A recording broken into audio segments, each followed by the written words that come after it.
Peut-être. Il est peut-être en dessous de la maison. J'ai comme un accès. Ouais, c'est frais souvent en dessous de la maison. Fait que Ouais. j'ai un téléphone ici, on va voir si ça fonctionne.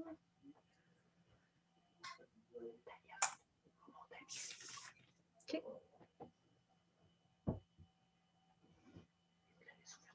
Oh oui, là, ça va. Je vais désactiver mes notifications. Yeah, ça marche. Je vais nous fermer la trappe. Yeah. Tu nous fermes la trappe? Oui, parce que juste sur mon téléphone. Donc, coucou tout le monde, j'espère que vous allez bien. Donc, aujourd'hui, tel qu'écrit, sur ceux qui savent lire, on parle d'allergie saisonnière. Donc, c'est un sujet du moment. On est vraiment là-dedans. C'est commencé depuis plusieurs semaines déjà pour la majorité d'entre nous. Je dis nous parce que j'en fais partie. Malheureusement, moi, à peu près tout ce qui a du pollen, je réagis. Donc, je fais partie de celles qui souffrent d'allergie saisonnière depuis pratiquement toujours. On va vous démystifier un peu tout ça parce qu'en ce moment, on est en période de COVID-19, donc les symptômes sont très confondants, mais il y a quand même des distinctions. Donc, je trouve ça intéressant qu'on distingue tout ça. Puis, Véronique va aussi nous aider à savoir comment nous aider, nous, sans nécessairement avoir à utiliser des médicaments. La majorité sont contaminés par la protéine bovine, par le soya. Donc, des fois, ça devient excessivement difficile de trouver des solutions pour nous supporter quand on est dans des périodes où on s'arracherait le nez d'en face, on a les yeux qui coulent, on a de l'air d'un zombie. Là. Mais Véronique, elle va être là pour vous guider. Moi, je prends sa tisane pour les allergies depuis un bon moment. Ça m'aide à diminuer ma quantité d'antihistaminique que je prends quotidiennement. Malheureusement, moi, avec mon degré d'allergie, je n'ai pas le choix de continuer d'en prendre, mais je suis capable de réduire de moitié quand même la quantité que j'utilise de façon quotidienne avec mes allergies saisonnières. Donc, on s'entend que pour une maman qui a des allergies légères, qui allaite en ce moment puis qu'elle ne peut pas prendre d'antihistaminique, généralement, la tisane, elle rend ça endurable. Il y a plein d'autres solutions là, que tu vas pouvoir nous soumettre aussi. Donc, écrivez-nous vos questions si vous en avez. Ça va vraiment nous faire plaisir de vous répondre. On est là pour ça. Donc, vous voyez que j'ai changé de décor un petit peu. C'est normal, je vais rechanger dans 2 semaines. Inquiétez-vous pas. Donc, le but, c'est vraiment juste de vous aider et de vous poser, que vous soyez capable de nous poser vos questions. Donc, Véronique, les allergies saisonnières, hein? Ouais. On en parle-tu ou on n'en parle pas? Oui, c'est vraiment un énorme sujet parce qu'on s'entend qu'il y a plusieurs types d'allergies saisonnières. Fait qu'il y en a qui sont en plein dedans, comme toi en ce moment. Il y en a d'autres, ça va venir un petit peu plus tard. Puis il y en a d'autres que c'est même plus à l'automne. Puis il y en a que c'est un beau mélange de ça parce qu'ils ont toutes, malheureusement. Moi, ils ont à peu près toutes aussi. Fait que, moi, c'est comme ça commence dès que la neige fond et ça se termine jusqu'à ce qu'il y ait de la neige. Salut Jessica, j'espère que tu vas bien. Donc, c'est ça, il faut vraiment distinguer. Ça dépend du type de plante, dans le fond, qui va nous faire réagir. Exactement, parce qu'ils ont chacun leur type de pollen. Pour chaque type de plante, il y en a que ça ne s'appelle pas pollen, là, mais on va vulgariser. Donc, ils ont chacun leur type de pollen. Ils ont chacun leur protéine à l'intérieur, finalement, qui nous fait réagir. Puis des fois, ça va beaucoup plus loin pour ceux qui ont des allergies plus graves. Des fois, ça va jusque dans les aliments qui ont des protéines similaires. Oui, par exemple, le syndrome d'allergie orale, dont moi, je vous dis, je suis un bon cas. Hein? Moi, j'ai le syndrome d'allergie orale qui est croisé avec mes allergies au boulot, à l'érable. Donc, moi, par exemple, des carottes crues, c'est impossible pour moi de manger ça de façon à ce que ça soit agréable. Je n'aurai pas de réaction allergique grave, je n'aurai pas de difficulté respiratoire, mais je vais me ramasser là avec de l'urticaire au niveau du cou, du visage, la lèvre qui enfle légèrement, le palais, la langue qui gratte là, sans aucun sens. Ça dure 30 à 40 minutes et après, c'est terminé parce que le syndrome d'allergie orale, qui est croisé avec les pollens d'arbres, c'est la protéine de ce pollen-là qui se retrouve sur les aliments qui nous fait réagir. Donc, quand on digère l'aliment, cette protéine-là, elle est détruite. Donc, c'est quelque chose qu'on ne vit pas, par exemple, quand on va manger les aliments qui sont cuits. Je mange des carottes cuites en quantité astronomique parce que c'est un des légumes que mes enfants peuvent manger. Donc, on en mange beaucoup. Puis, cuit, j'ai zéro problème. Mais si vous vous rendez compte, par exemple, ça peut faire ça avec les pommes, le céleri, les noix. Il y a vraiment une longue liste. Là. Vous pouvez trouver le document si vous allez sur Google, marqué allergie croisée PDF. Vous allez le trouver, ça va être le premier en haut. Puis, ça vous indique vraiment là, tout ce qui est croisé, le pollen de bouleau avec ça, C'est ça, là, il des faut fois, qu'on juste est capable savoir, de... par contre, Oui. de quel type on est. Parce que justement, il y a le bouleau qui est le plus répandu avec l'herbe à poux au Québec, mais il y a aussi le darmoise, il y a les épinettes, l'épinacée, les graminées. Fait que la liste est longue, il faut juste savoir s'orienter. Mais déjà là, si vous savez quelle plante vous fait réagir, va déjà vous aider. Là. Bien, souvent, quand on est capable de faire un test d'allergie, justement, puis qu'on sait la plante qui nous fait réagir, bien, on est capable d'aller voir dans les aliments croisés, il y en a-tu qui me font réagir ou il y en a-tu que je considère comme suspect? Tu sais, quand on est à la recherche des intolérances, des fois, ça peut nous guider à savoir, ah, ben, je vais peut-être regarder cette liste d'aliments-là. Vu que je suis très allergique au bouleau, par exemple, j'ai peut-être plus de chances d'avoir des réactions là-dedans. Salut Marie-Perle, donc je viens juste d'arriver, je crois que j'ai des allergies saisonnières pour la première fois de ma vie. Ça arrive à n'importe quel moment de la vie, Marie-Perle. Puis si tu as eu une grossesse, allaitement, ben, tu viens jouer avec beaucoup d'hormones. Beaucoup d'hormones impliquent beaucoup de modifications au niveau des allergies. Donc, ça se peut que ça t'arrive. Ça peut être temporaire aussi. Allô, Sandrine, j'espère que tu vas bien. Donc, Marie-Perle, en ce moment, on est dans les allergies plus au niveau des arbres, je pense, Véronique. Hein? Oui, c'est les allergies de bouleau. Tout ce qui est vraiment plus dans la famille, finalement, des arbres. Là. Fait que vraiment, les bourgeons, finalement, qui commencent à sortir. Tout ce que vous voyez autour de vous qui commence à avoir des bourgeons, là, pour essayer de plus le vulgariser, mais c'est vraiment ceux-là parce qu'ils dégagent une odeur, ils dégagent un pollen qui est finalement, puis c'est aussi à faire attention si vous avez un jardin, un potager à la maison. Oui, il faut laver nos légumes, ça on le sait tout, là, puis même à l'épicerie, mais là, 2 fois plus, parce qu'oubliez pas que ça se propage. Fait que, des fois, on peut penser qu'on est allergique aux carottes, pour prendre, mettons, l'exemple qu'on disait tantôt. Oui. Mais finalement, c'est juste dessus, vous l'avez peut-être juste mal lavé puis qu'il y avait du pollen. Fait que c'est à faire attention. Et ce pollen-là qui a été mis ne sera pas tué pendant la cuisson. Fait que là, c'est vraiment juste de faire la différence entre les deux. Puis c'est vraiment super intéressant aussi, tu sais, de voir. Excuse-moi, j'ai comme perdu l'idée. J'ai eu une idée qui a passé en même temps. Mais, tu sais, par exemple, en ce moment, c'est tout ce qui est bourgeons, arbustes et tout. Après ça, c'est autre chose. C'est en fonction de quand est-ce que vous commencez à avoir vos allergies saisonnières, vous êtes capable un peu de vous guider. Mais c'est sûr que l'idéal, c'est toujours d'aller passer un test d'allergie pour voir l'intensité aussi. Donc, Marie-Pierre, si tu es capable de demander une référence en allergologie pour ton médecin, ça ne changera rien, là, honnêtement, d'avoir ton diagnostic d'allergie. Ils ne feront absolument rien de plus. Il existe des désensibilisations, par exemple, au niveau des allergies saisonnières. Malheureusement, d'après ce que j'ai su, parce que je connais énormément de gens qui l'ont fait, là, le processus de désensibilisation, c'est très long, c'est très complexe, puis généralement, ça finit par revenir. Oui, bien c'est ça, c'est temporaire. Quand ça revient, c'est encore plus fort. Donc, moi, je suis un peu plus, pas sceptique, là, mais je suis un peu plus frileuse au niveau des processus de désensibilisation. Pour moi, c'est autant au niveau alimentaire que pollen et allergie saisonnière, tout simplement parce que, on vient jouer dans le système immunitaire. On ne sait pas la réaction qu'on peut venir créer à ce moment-là. Puis, il y a d'autres façons de nous soulager quand on a des allergies saisonnières. Mais avant, je veux qu'on prenne le temps de décortiquer un peu les symptômes. On connaît les plus fréquents. On va avoir les yeux rouges, les yeux qui pleurent, le nez qui coule, mais c'est pas juste ça. Explique-nous un peu, qu'est-ce que tu connais, toi, là, les symptômes d'allergie saisonnière qui peuvent nous toucher? Il y a le typique, on s'entend, là, les écoulements nasaux, les maux de gorge, ça c'est le typique qu'on entend tout parler.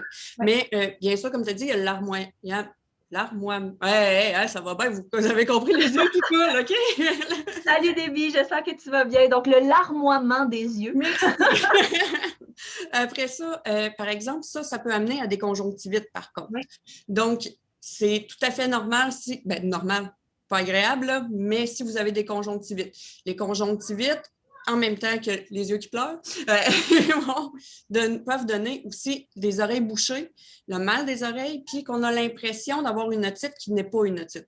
Non, c'est ça, c'est comme un tiraillement à l'arrière des oreilles. C'est pas une douleur, contrairement à une otite qui va vraiment être comme une grosse douleur très intense au niveau de l'oreille. L'allergie va vraiment créer un tiraillement. Vous allez avoir l'impression que tout ici, là, il y a quelqu'un qui vient vous tirer les tubes des oreilles par l'intérieur. Puis ça, c'est vraiment la réaction parce que ORL, hein, nez, yeux, c'est tout collé, hein, tout ici. Puis c'est tellement compact ici, il y a les amygdales, les ganglions qui vont avoir tendance à enfler aussi quand on est en période d'allergie saisonnière. Donc là, ça se retrouve tout jamais. On est bourré de mucus. Ça peut, dans les cas les plus intenses, même donner des sinusites, justement parce que le pus reste pogné là, Puis ça crée des rhinites allergiques qu'on appelle, mais qui peuvent se compliquer jusqu'à devenir des sinusites. Je connais des personnes qui font des sinusites au printemps, à la période des bourgeons, puis c'est pas parce qu'ils prennent pas d'antihistaminique, puis c'est pas parce qu'ils se nettoient pas le nez ou quoi que ce soit, mais c'est trop intense pour leur système.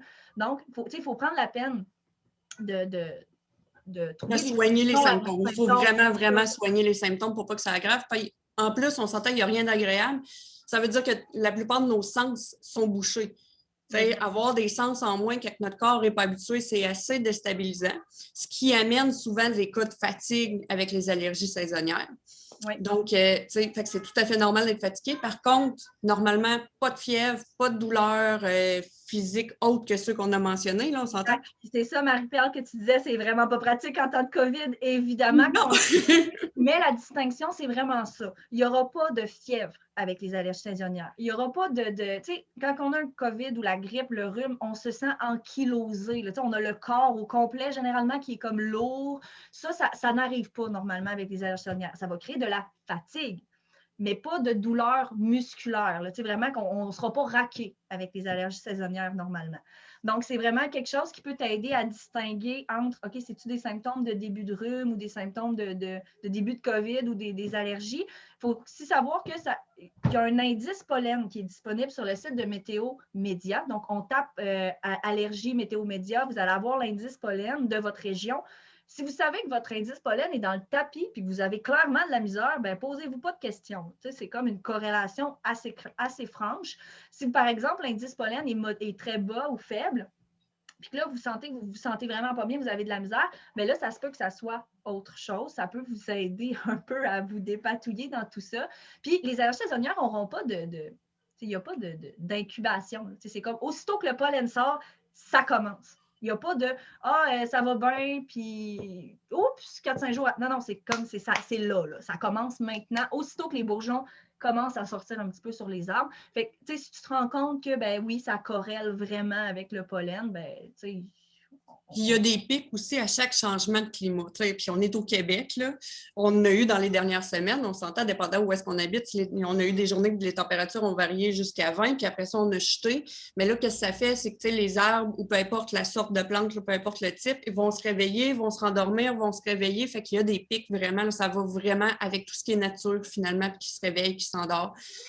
Donc, on parle beaucoup en cette saison, mais si vous en avez plus vers l'automne qui va vers Noël, ça, c'est plus les pinacées, qui sont les épinettes, les arbres de Noël. Moi, j'ai une allergie à la moisissure qui se crée dans les feuilles mortes. Okay, oui, bien, ça, il y en a beaucoup aussi. Puis souvent, ces gens-là ne le savent même pas parce qu'on en parle beaucoup moins d'épinacées, finalement, mais les sapins de Noël naturels à l'intérieur, ceux qui pensent, j'en ai tellement de clientes qui me disent je comprends pas, à chaque Noël, je pogne le rhume. C'est pas nécessairement un rhume. Fait que, si à chaque Noël, vous avez l'impression d'être congestionné, d'avoir les symptômes, finalement, c'est peut-être votre arbre naturel. Oui. Ben, c'est ça, des fois, c'est super cool. On essaye de ne pas s'en aller vers le synthétique. Merci, belle planète. On essaye de l'aider puis d'aller vers quelque chose qui est plus naturel.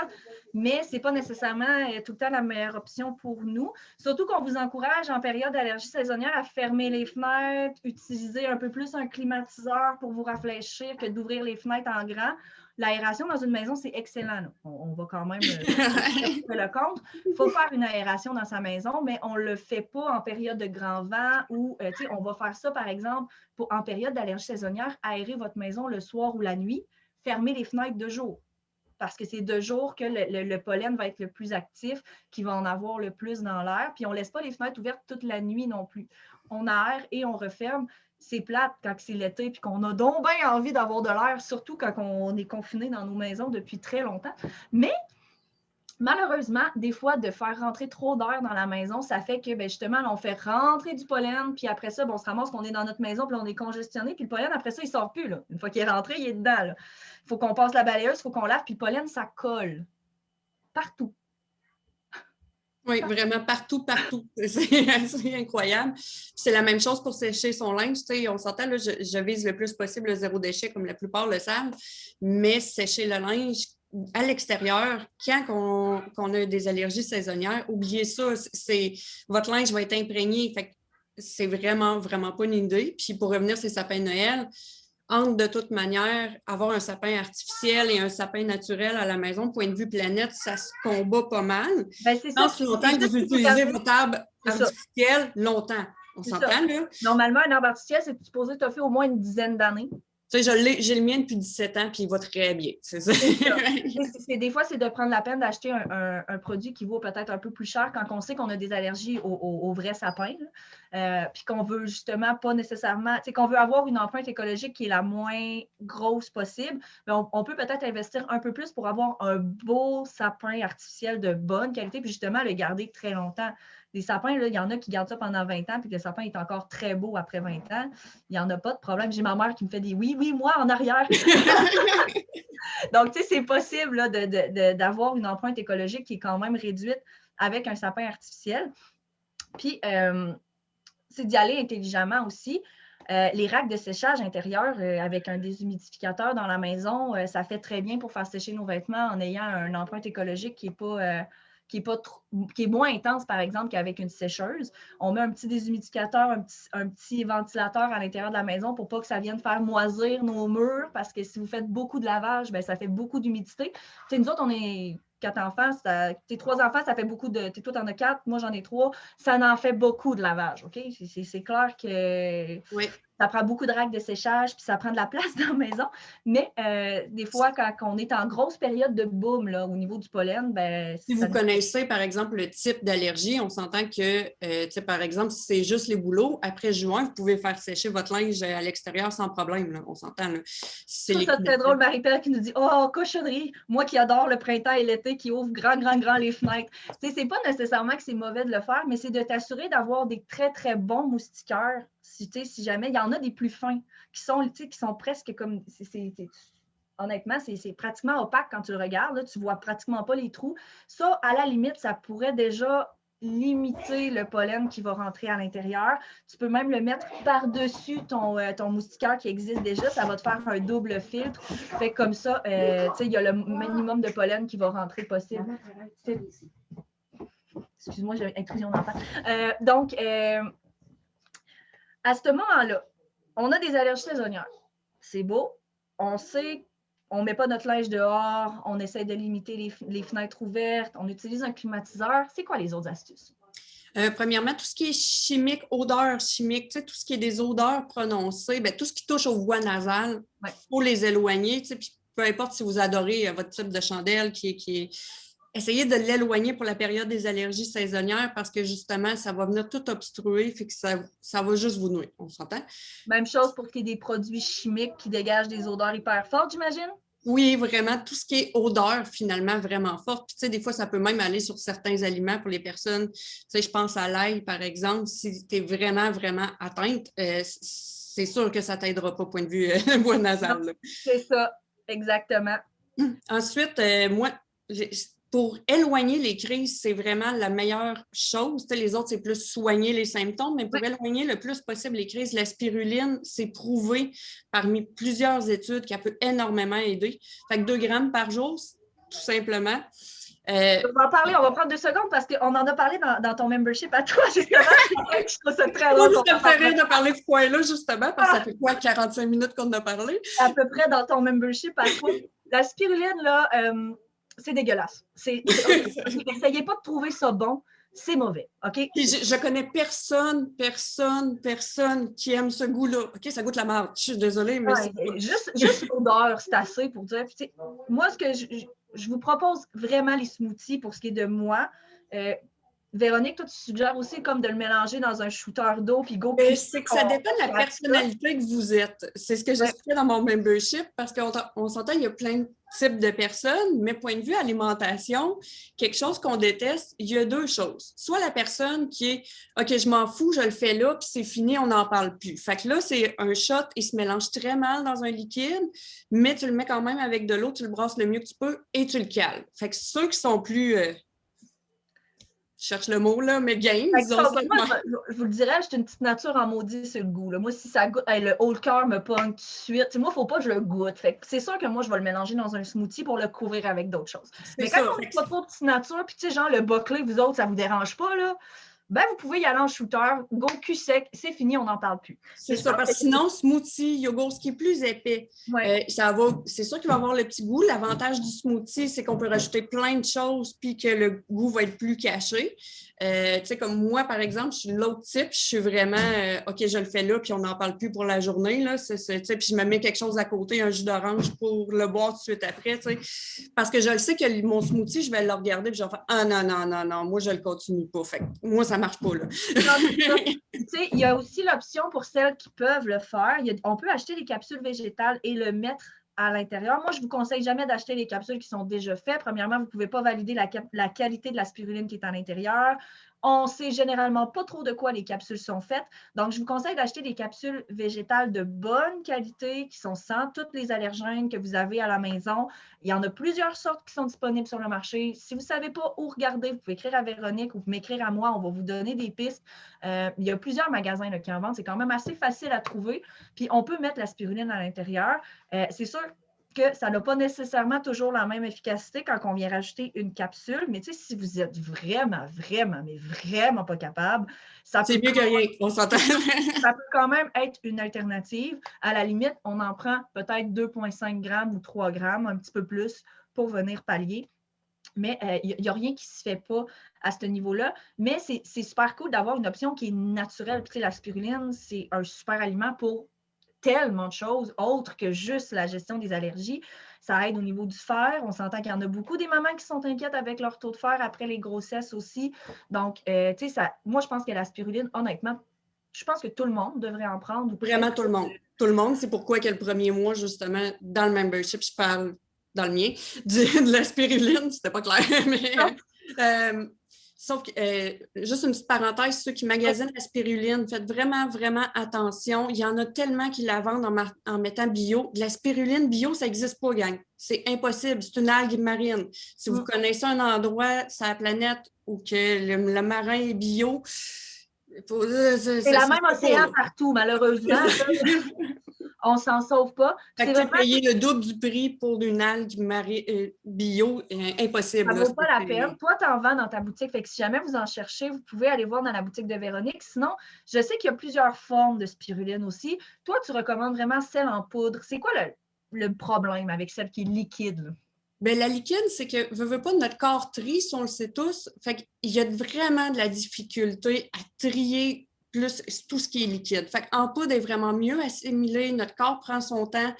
Fait que je préfère vraiment, vraiment pas. Il y a aussi, par exemple, la liquide, c'est point de vue allergène. Ouais. Ce que j'adore de la spiruline, c'est que le risque d'allergie est vraiment, vraiment faible. C'est une algue marine, on s'entend, là. Puis en poudre, c'est le seul ingrédient. Encore une fois, bien sûr, il faut bien regarder, là, mais en général, les compagnies, c'est le seul ingrédient. Liquide, c'est plus le seul. Non. Fait que là, souvent, on rentre avec de la glycérine. Bon, es-tu végétale, n'est pas végétale? OK, bovin. Pas de soya. Exactement. Fait que, tu sais, ça rend complexe. Puis là, souvent, j'ai des clientes qui ont commencé le liquide, ils me disent, je réagis mal, mais tu sais, est-ce qu'elle réagit mal à la spiruline ou elle réagit mal à l'autre ingrédient qui est à l'intérieur? Ça devient vraiment, vraiment compliqué. Puis en plus, le corps assimile moins, tu sais. C'est ça. Souvent, ils vont ajouter d'autres vitamines ou d'autres trucs aussi à l'intérieur. La vitamine E qui peut être du soya, la vitamine D qui peut être de la protéine bovine. Tu sais, on se rajoute des contaminants. Fait que d'y aller de la façon la plus pure possible, c'est généralement ça qui est le mieux. Évidemment, ceux qui ont des allergies poissons, fruits de mer, ben ça, c'est un produit de la mer. Donc, je vous suggère vraiment de faire un test cutané avant de faire le test oral. Vous allez devoir faire les deux tests. Donc, si jamais vous êtes vraiment allergique, anaphylactique, demandez à votre allergologue avant de consommer. Parlez-lui-en. Vous pouvez même demander à votre allergologue de faire un challenge directement à l'hôpital si vous voulez le faire. Mais vous pouvez faire le test de le mélanger avec de l'eau puis de venir en mettre à l'intérieur du pli du coude pour voir s'il y a une réaction. Déjà, si vous n'avez pas de réaction cutanée, on en a parlé, moi puis Véronique, la semaine passée avec l'eczéma, la peau laisse passer tout ce qu'on applique dessus. Donc, si vous ne réagissez pas en ayant de la spiruline sur vous pendant, on parle généralement d'idéalement 24 heures, donc on peut mettre un petit plaster dessus en s'assurant de ne pas réagir au plaster, s'il vous plaît. OK, parce que souvent, ça m'arrive. Ouais, mais là, j'ai toute la marque du plaster gonflé. Ouais, mais il aurait fallu que tu t'assures que ton plaster était correct avant de faire ton test. Fait que si vous n'êtes pas sûr que vous ne réagissez pas au plaster, mettez un plaster tout seul. Mettez un plaster avec votre spiruline, mélangé avec un peu d'eau à l'intérieur ou le petit tampon et on laisse 24 heures. Pour les enfants, vous pouvez le faire au niveau du dos parce qu'au niveau du bras, clairement, ils vont l'enlever. Donc, on met c'est ce qu'on appelle des patch tests. OK? Des patch tests maison, évidemment, là, ça sera en rien équivalent à ce qu'on fait chez un allergologue. C'est une pratique qui est beaucoup plus utilisée en Europe. Je vous dirais qu'au Québec, les patch tests, c'est assez rare qu'on fait ça, mais c'est très utilisé en Europe. Si ça peut nous aider à savoir, OK, parfait, il a clairement réagi de façon cutanée, on ne va pas y en donner. Exactement. Oui, les allergies sont rares en lien, mais il faut quand même faire le test. Moi-même, je suis allergique aux fruits de mer, puis j'ai fait le test avant. Il faut vraiment prendre la peine de le faire parce que oui, on s'entend la manière que l'algue est cueillie, qu'elle est séchée, oui, le risque est faible. Mais quand même là, vraiment. C'est un produit de la mer, ça reste une algue, ce n'est pas un poisson, ce n'est pas un fruit de mer, ce n'est pas du tout les mêmes protéines, mais ça pousse à la même, ça vit dans le même environnement. Donc, c'est toujours recommandé d'être prudent quand vous avez une allergie poisson, fruit de mer, à toutes les algues, en fait.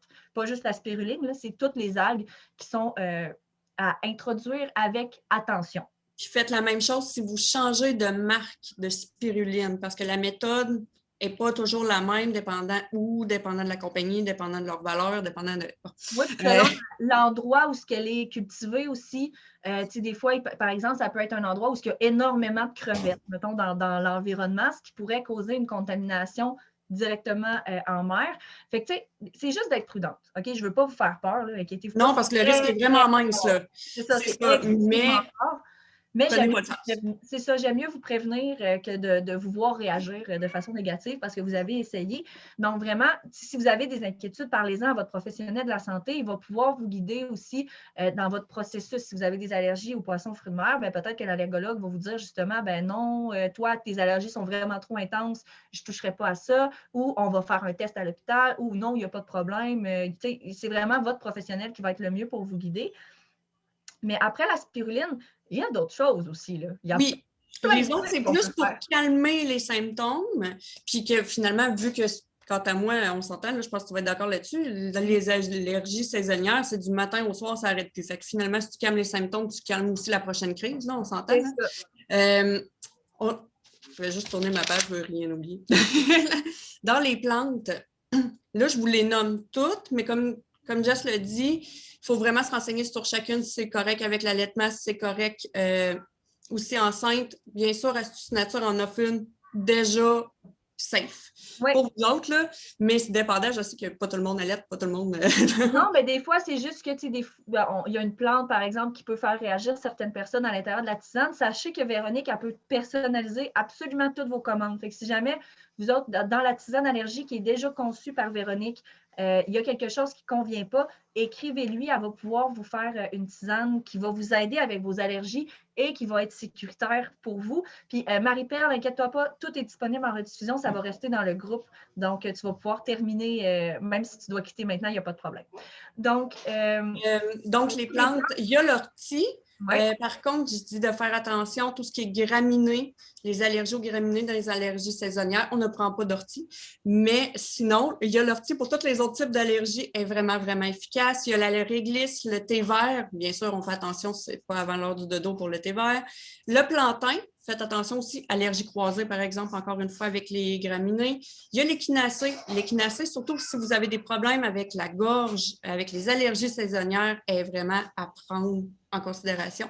L'échinacée, on la connaît quand même un peu plus, on en entend plus parler maintenant. Ce qui est le fun, c'est qu'elle booste aussi notre système immunitaire. Fait que, c'est vraiment un bon coup de pouce pour nous remonter la batterie un peu là, quand on est dans... Franchement, moi, dans tous mes mélanges maison à moi, là, peu importe la saison, j'ai de l'échinacée, parce que justement, elle a tellement de bienfaits pour mon système immunitaire que aussi bien... c'est vraiment bon en plus de l'échinacée. C'est une fleur qui donne un bon goût aux tisanes aussi, fait que, ça reste agréable. Ensuite, le pissenlit, l'aloès, ça, c'est surtout pour tous ceux qui l'ont justement toute la période de l'été, qui finissent plus. Ces deux plantes-là sont merveilleuses parce qu'elles vont vraiment descendre tout ce qui est symptômes et la prochaine crise. Fait que c'est vraiment... Pour ce qui est de l'aloès, tu conseilles-tu plus le jus, le gel? Il y a plusieurs formes d'aloès. À un moment donné, on dit qu'on est tout fourré là-dedans. Là. Même moi, je ne suis pas une pro de l'aloès. Moi, j'ai une plante.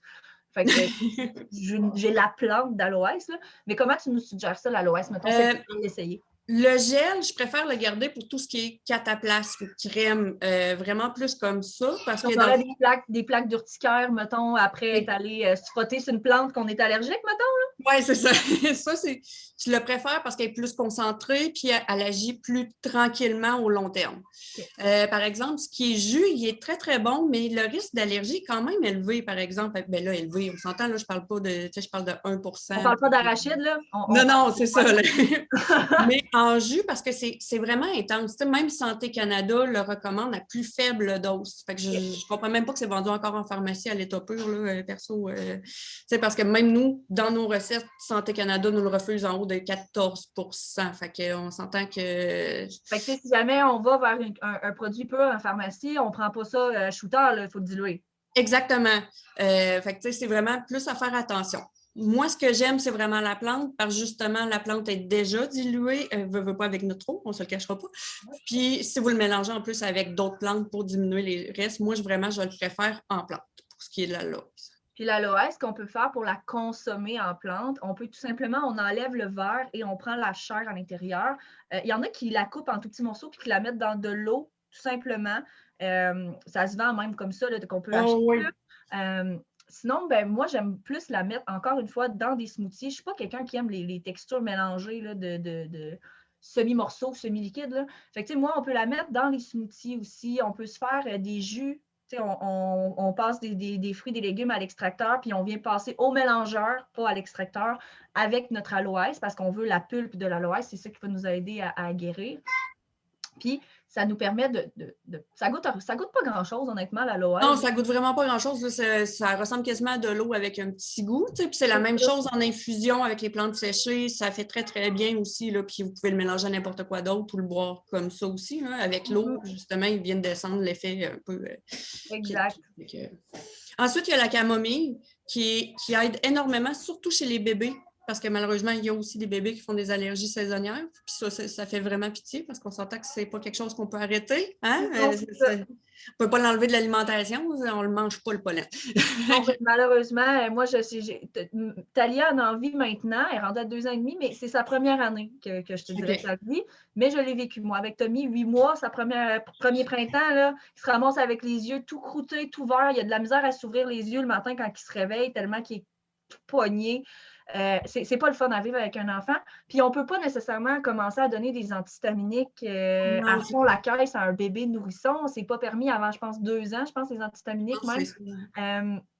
Donc, tu sais, on peut soulager les bébés quand même. Là. Il y a des trucs qu'on peut faire, même si on peut pas donner des antihistaminiques. Puis c'est vraiment là que les tisanes puis les plantes peuvent nous aider parce que, ben, on peut les donner là, à des bébés aussi, là, les tisanes, avec les bonnes posologies. Ensuite, il y a les huiles essentielles. Je vais laisser plus Tania, mais je vais les dire vite. Eucalyptus, camomille, estragon. Excusez, Romarin, mon fils a crié paf paf, ça m'a déconcentré. L'avantage des huiles essentielles, c'est dans le bain, on s'entend, dans les produits pour le bain, moi, en tout cas chez Astuce Nature, j'adore ça. C'est une manière vraiment simple de décongestionner, de calmer. Oui. Fait que pour moi, c'est vraiment quelque chose d'idéal. Même chose pour les hydrolats. Souvent, on entend moins parler. Je sais qu'ils sont plus difficiles d'accès pour le commun des mortels. Sauf que même sur une peau de bébé, un hydrolat, c'est une eau florale, dans le fond, qui s'applique directement sur le corps. Donc, c'est pas comme une huile essentielle. Elle peut être appliquée directement sur la peau. Et il n'y a pas de déconseillé aux enfants. Là. Donc, c'est vraiment grands avantages. Là. Les huiles essentielles, c'est ça qui est important de préciser, c'est qu'il y a vraiment des posologies à respecter selon l'âge et tout. Vous pouvez contacter Véronique, elle peut vous guider. Il y a Tania Bergeron aussi qui est notre experte, là, notre fée des huiles essentielles. Donc, vous avez deux expertes au niveau de mieux vivre avec les allergies qui peuvent vous aider avec le bon dosage des huiles essentielles. Parce que les huiles essentielles, c'est quelque chose c'est une phrase que je dis souvent, mais c'est pas juste des petites gouttes qui sentent bonnes. OK? C'est vraiment super important. Il y a plusieurs huiles essentielles qui ont la même force, la même puissance, la même efficacité que des médicaments. Il y a même plusieurs médicaments qui sont extraits exactement des mêmes plantes. L'aspirine, c'est extrait d'une plante qu'on utilise aussi en huile essentielle. Donc, ça a la même efficacité. Une personne qui est allergique à l'aspirine, par exemple, ne peut pas utiliser de la Golterie parce que c'est la même protéine. Donc, les huiles essentielles, il faut vraiment y aller avec prudence et la bonne dissolution en fonction de l'âge de l'enfant. Fait que faites-vous accompagner par un aromathérapie. Toi, tu as la formation en aromathérapie. Tania aussi est formée là, au niveau des bébés, nourrissons, allaitement et grossesse. Donc, allez-y pas, là, à go, on essaye toutes les huiles que Véronique elle vient de vous nommer. Non, Faites-vous c'est ça. accompagner, puis C'est avec un vraiment... enfant qui a des allergies, on y va vraiment une à la fois au niveau justement des tests pour voir qu'est-ce qui fonctionne, qu'est-ce qui fonctionne. Que ce soit des huiles, des hydrolats, les plantes, les tisanes. On ne donne pas une tisane avec 15 plantes à bébé. Là. Non, parce qu'il y a des plantes, c'est la même chose que les huiles essentielles. Là. On s'entend, on parle au sol, c'est exactement comme l'aspirine, ne pas à faire très attention. Il y a des plantes qu'on ne donne pas à un bébé, à une femme enceinte, à une femme qui allait. Donc, c'est vraiment important de se renseigner. Faites attention à Google. J'arrête pas de le dire à chacun des lives, là, mais s'il vous plaît, OK? Pas Google. OK. Écrivez-moi, écrivez à Véronique, honnêtement, écrivez pas sur Google, écrivez sur nos groupes. Véronique a un groupe Vivre au naturel. Allez sur son groupe, poser des questions. Vous pouvez les poser sur le mien, elle est là aussi. Donc, elle va pouvoir vous répondre. On a une naturopathe aussi qui est dans nos experts, qui est quand même assez calée au niveau des plantes. Là. Elle n'est pas aussi bonne que toi, mais elle connaît quand même pas mal. Fait qu'elle est capable de vous... On est une gang là, pour vous aider. Fait que s'il vous plaît, garochez-vous pas là-dedans la tête baissée. C'est bien beau qu'on vous donne des solutions pour vous aider ce matin, mais il y a un processus à suivre un peu en arrière de tout ça. Puis c'est pour ça que Véronique est là pour vous guider au niveau des plantes, des essentiels et tout. Il y a Tania, salut Tania d'ailleurs, qui vient de se joindre à nous. Allô, Tania? Tania qui est là pour vous guider au niveau des huiles essentielles. Allez-y une étape à la fois, mais il y a des façons de vous soulager, de soulager bébé sans avoir besoin de prendre 2 bouteilles d'antihistaminique par été. Là. Exactement. Puis c'est pour ça que je conseille plus les hydrolats qui n'ont moins de restrictions et tout ça. Ils sont plus durs à trouver, mais comme on dit tout le temps, c'est pas parce qu'ils ne sont pas sur le site web d'Astuce Nature que je ne peux pas vous arranger pour vous en donner. Ce n'est pas du tout ça, c'est juste qu'il y a 400 produits sa boutique. Il y a la programmation. Tu peux faire beaucoup de trucs avec des plantes. S'il fallait que tu mettes tout là, ça serait plus un glossaire qu'une boutique. Là. Fait que s'il y a quelque chose, vous avez de la misère à trouver sur le marché, vous pouvez me contacter sans problème, puis on va vous répondre. Ensuite, s'il y a une allergie cutanée, qui est souvent plus croisée, comme tu disais, ou qu'on touche à la plante, bien entendu, l'argile verte avec l'huile d'olive va vraiment, vraiment calmer l'ampleur, mais aussi les démangeaisons. Moi, ce que je préfère, c'est sûr que si vous en avez, c'est l'argile verte avec le macérat de calendule. Bien sûr, si vous n'êtes pas allergique à la calendule, ce qui est assez rare, mais ça arrive. Parce qu'en plus, elle a l'option réparatrice que j'aime beaucoup. Vraiment, là, qui est... Donc, argile verte, huile d'olive ou macérat de calendule. Oui. Conjonctivite, cataplasme de la plante mauve, qui n'a pas de réaction au pollen dans aucun des groupes, on s'entend, va vraiment calmer les yeux qui pleurent, je me réessaye pas. Hein. Puis, ensuite, même chose pour les conjonctivites, qui va aussi aider, si vous rajoutez de la camomille, ça va calmer l'enflure aussi. Oui. Donc, souvent, là, ça vient les deux ensemble. Là. Fait que camomille et la plante mauve ensemble, c'est vraiment, vraiment un duo de l'enfer. Fait qu'on fait Celle qui allaite, après faites les compresses, puis après ça, mettez votre lait dans les yeux de bébé. Honnêtement, là, c'est fou. Les bonnes bactéries vont venir aider vraiment à éliminer, à nettoyer. Puis, tu sais, honnêtement, là, votre lait maternel, celle qui allaite, là, puis si vous avez la chance, c'est de l'or en bas. On peut mettre ça au niveau des yeux, au niveau du nez, au niveau des oreilles. On peut vraiment venir mettre du lait maternel partout. Puis, ce qui est super, c'est que ça respecte la flore naturelle du corps parce que c'est un produit qui est complètement humain. Hein? Fait que ça va venir aider vraiment à, justement, quand on a une conjonctivite, il y a du pus, il y a de l'infection, ça va venir aider à combattre l'infection pour faire partir plus vite la conjonctivite, puis que bébé arrête de se ramasser, tu sais, quand les cils collent ensemble, là, puis que le matin, il n'est pas capable d'ouvrir ses yeux tellement qu'il y a des sécrétions, là, c'est vraiment le meilleur truc. On fait les compresses avec les plantes, avec une eau tiède là, pour que ça décolle un peu. On nettoie là, en vraiment, on prend la peine de venir dans le coin et on suit le pli de l'œil comme ça quand on enlève la compresse là, pour ne pas aller mettre les cochonneries dans les yeux. Donc, c'est vraiment important de faire le mouvement. Puis après ça, vous venez mettre 1 ou 2 gouttes de votre lait à l'intérieur de l'œil de bébé. Ça va l'aider à combattre l'infection qui est en train de développer dans ses yeux. Parce que des conjonctivites, ça peut quand même avoir des complications là, si on les laisse traîner et qu'on n'en prend pas soin. Fait que vraiment, les compresses de Véronique combinées à votre lait. C'est la même chose pour si on s'entend, si on mouche souvent, on devient irrité, on finit par renfler.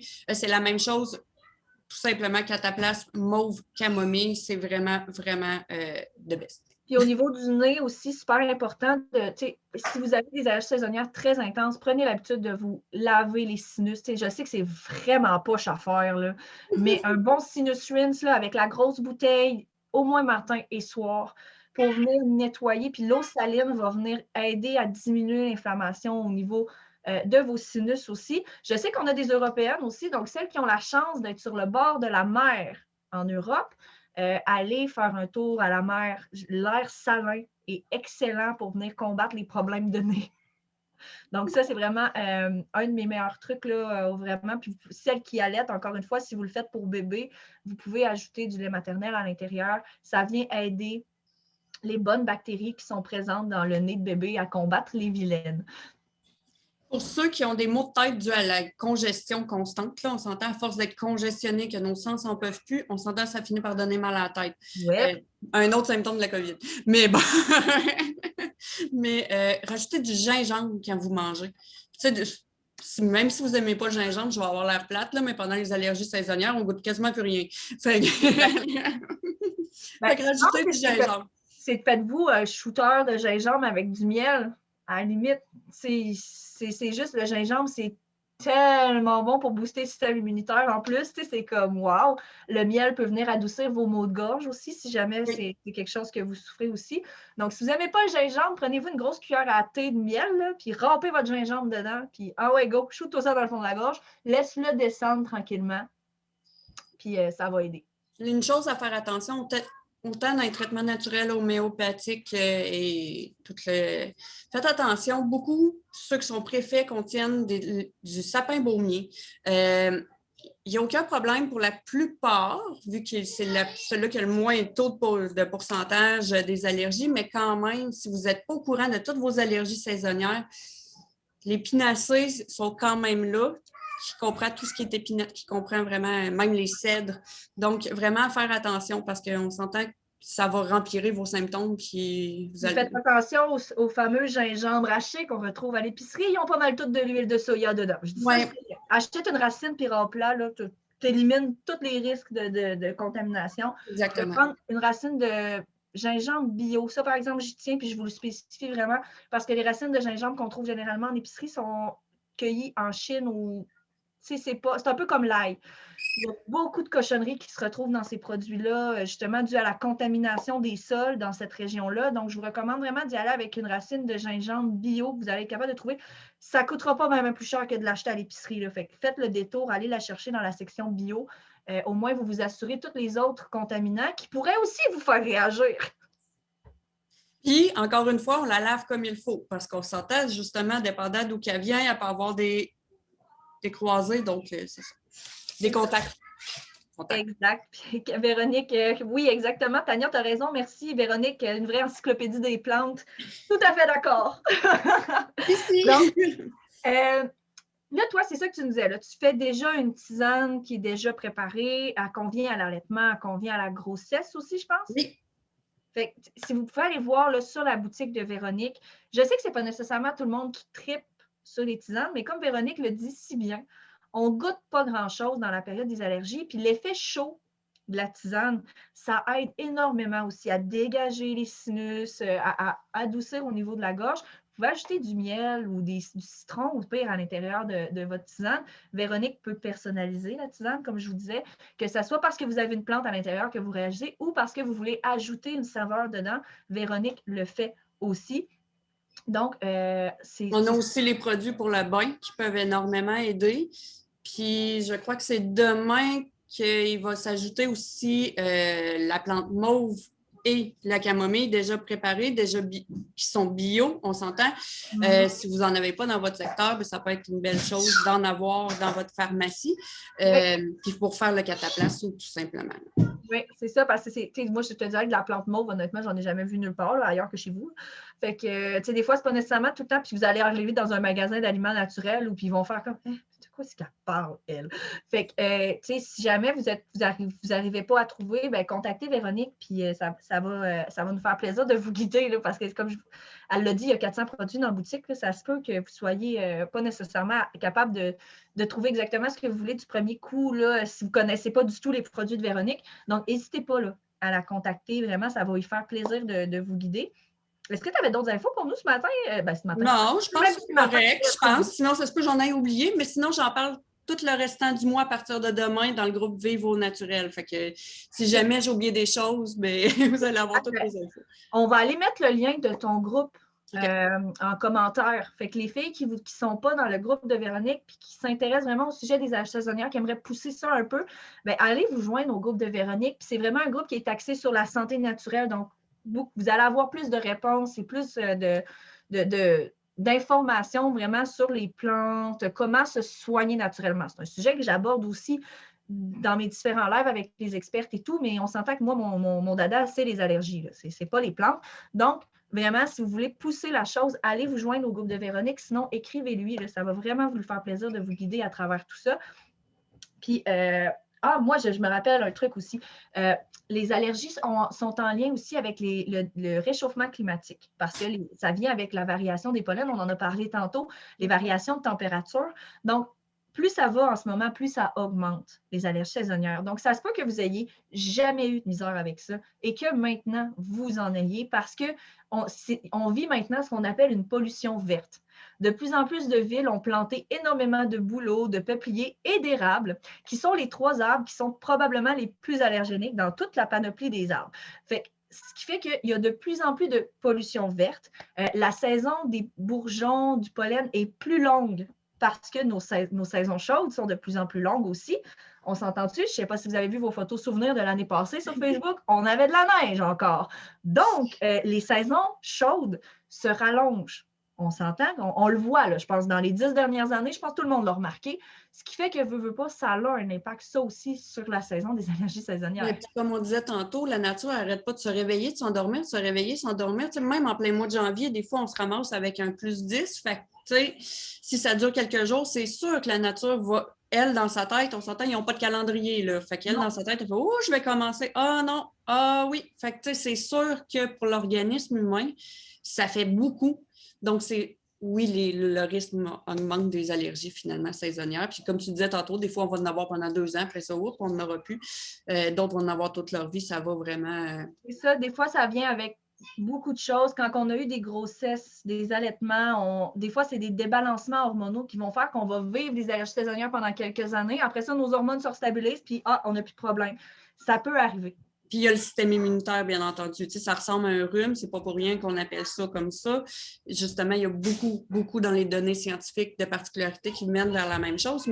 Donc, si ton système immunitaire est faible, tu vas avoir plus d'allergies saisonnières. Fait que, tu sais, des fois, c'est pas qu'il y a plus de pollen cette année dehors, c'est juste que ton système est plus bas. Ou que tu es trop stressé. Fait que ou que tu es trop stressé. Viens travailler sur toutes tes glandes. Là. Tout ton système est affecté par ton stress. Fait que si jamais tu es quelqu'un qui a un niveau de stress excessivement élevé, ben, ça se peut que tu développes des allergies saisonnières ou que ça augmente leur intensité parce que le stress, ça vient jouer sur le système immunitaire, sur les hormones puis sur tout le reste. Donc, la gestion du stress est quelque chose à prendre en considération aussi.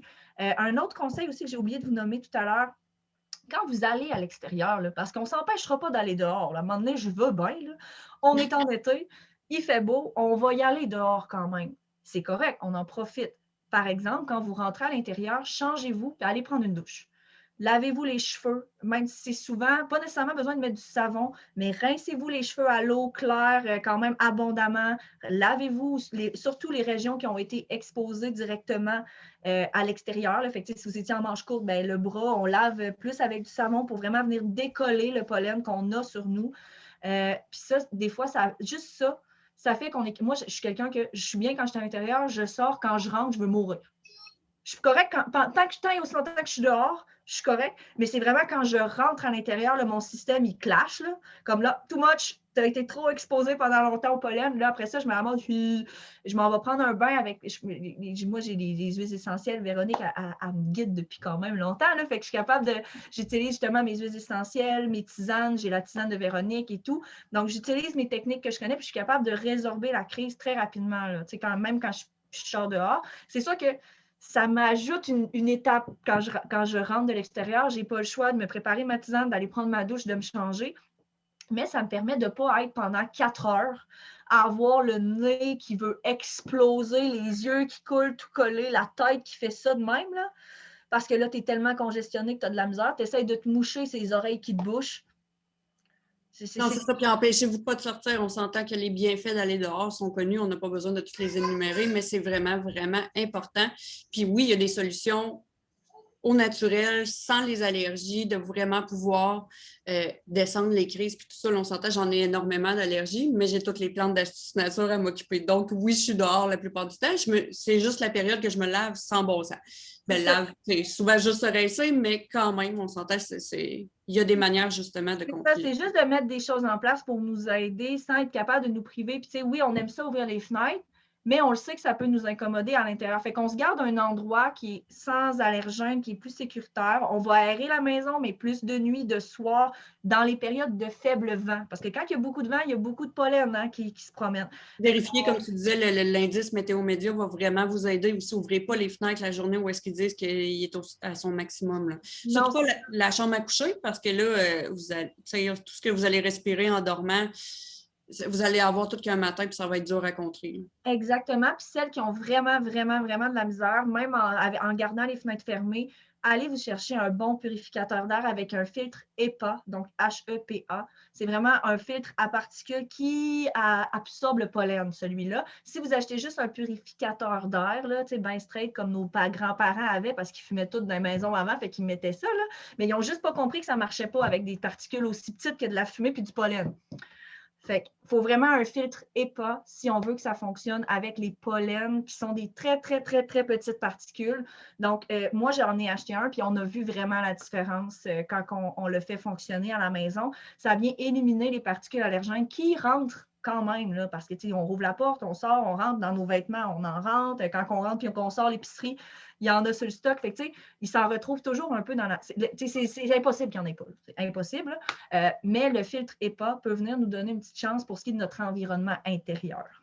D'ailleurs, attention au barbecue, même si vous ne mangez pas dehors. Ça, je l'oublie souvent de le mentionner, puis pourtant, mon Dieu, il y en a donc bien qui réagissent. Tu sais, veux pas, l'effet chaleur, le vent ramène le pollen souvent dans la nourriture du barbecue. Fait qu'imaginez, vous mangez votre pollen, que vous êtes allergique, la crise va être immense, puis vous n'allez pas comprendre parce que, tu sais, c'est peut-être ton chum qui a fait le barbecue, fait que c'est même pas toi qui es allé dehors. Fait que tu ne comprends pas ta réaction, mais tu sais, n'oubliez pas, le pollen, c'est dans l'air. Donc, c'est très volatile. On utilise un barbecue, mettez-le en dessous du gazebo. Puis les journées qu'il n'y a pas trop de vent, le plus possible, de toute manière, c'est ça, selon les pompiers qu'il faut faire. Mais de toute façon, essayez de faire du barbecue quand il vente à 100 km/h. Je te confirme que ton barbecue risque d'éteindre bien souvent. Là. Mais puis oui, en dessous d'un gazebo, mais aussi pas trop près des arbres le plus possible, parce que, tu sais, on s'entend c'est un boulot pas trop loin. On s'entend qu'il va y avoir des risques que tu aies le pollen du boulot à l'intérieur. Exactement. Donc, je vois que vous êtes 3, les filles. Je vais vous laisser le temps d'écrire vos questions si jamais vous en avez. Merci beaucoup, Véronique, de nous avoir éclairé à travers tout cet univers-là, parce que les allergies saisonnières, c'est tout qu'un monde. Tu vas en parler tout le long du mois dans ton groupe. Donc, on le rappelle, on va vous ajouter le groupe de Véronique en commentaire là, juste après le live pour que vous soyez capable de vous joindre à son groupe Astuces Vivre au naturel. Vivre au naturel par Astuces Nature. Donc, c'est ça, vous allez être capable vraiment d'approfondir le sujet parce qu'il y a énormément de choses. Puis je sais qu'on parle là environ, je pense que les statistiques parlent de 25 à 40 des gens qui vivent avec des allergies saisonnières en ce moment. Ça augmente à chaque année, c'est assez incroyable. Ça augmente constamment. Puis c'est normal, des fois, vous allez avoir une année, pas l'année d'après et tout. Fait que si jamais vous vivez cette réalité-là en ce moment, ben dites-vous que vous n'êtes pas anormal. Là. C'est quasiment la moitié de la population là, au Québec qui a des allergies saisonnières, mais vous n'êtes pas obligé d'endurer, même si vous allaitez, puis même si vous avez des allergies autres qui font que vous ne pouvez pas prendre d'antihistaminique, il y en a des solutions quand même pour que vous soyez capable au moins de vous soulager, de mieux vivre cette période-là. L'été, c'est supposé être le fun. Là. Fait que, on va essayer de mettre un peu de plaisir là-dedans. Là. Les allergies saisonnières, c'est pas le fun. Fait qu'on va essayer de les rendre au moins tolérables. T'sais. Oui. Fait que merci, Véro. On n'a pas de questions pour le moment, mais si jamais vous avez des questions en replay, ben, comme d'habitude, un petit hashtag replay, puis on va venir vous répondre. Ça va nous faire plaisir. Donc, bonne semaine tout le monde. Bon après-midi, ma belle Véro. À Puis toi on aussi. se reparle bientôt. Je ne sais pas quand, là, mais on te voit quand Je sais même pas. au festival. On a un sujet, toi, qui te concerne. Fait que la semaine prochaine, on va parler de la contamination croisée. Donc, Véronique, la semaine prochaine, on ne la verra pas, mais on parle de contamination croisée, un sujet qui amène énormément de questions dans le groupe. Donc, j'ai hâte de discuter de tout ça avec vous. La semaine prochaine, ça va être à 8 h le live, vu que je suis toute seule. Donc, lundi, 8 h pour la semaine prochaine, on va parler de la contamination croisée. Merci encore, ma belle. Salut!